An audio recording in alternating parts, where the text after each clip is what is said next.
Hi guys! Ay mga langga, nagprito ako ng tuyo. Binigay ito sa akin ni Ate Maria. Lutuin ko daw dito sa taas.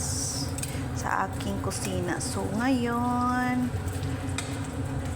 luluto tayo ng bulad. Kailangan nating tuskigin ang bulad. Kailangan toasted na bulad. Kasi matinik to kailangan pati buto makakain.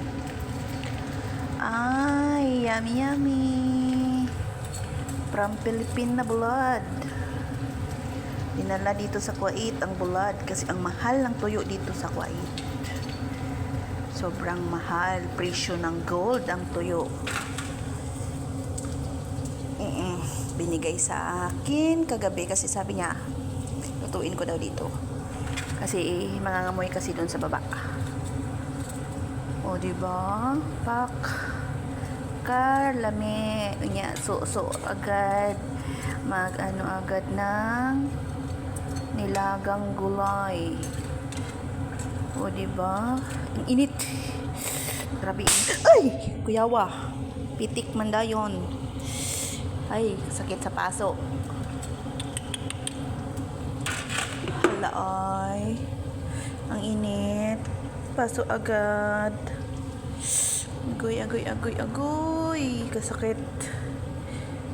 Masarap nga kumain. Pasok ka naman. Ayan ka na naman mga kainday. Magluluto si Manang. Kasakit. Paso ako ng tuyo.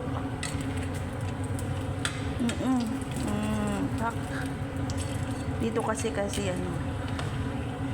Nagyan niya. Dito ko daw lutuin.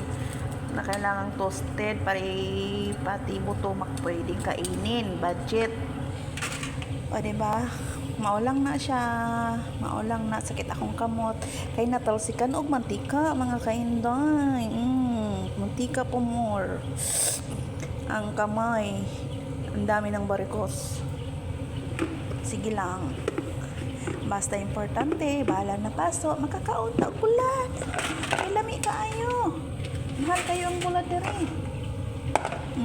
Diba? Kailangan lang lamion.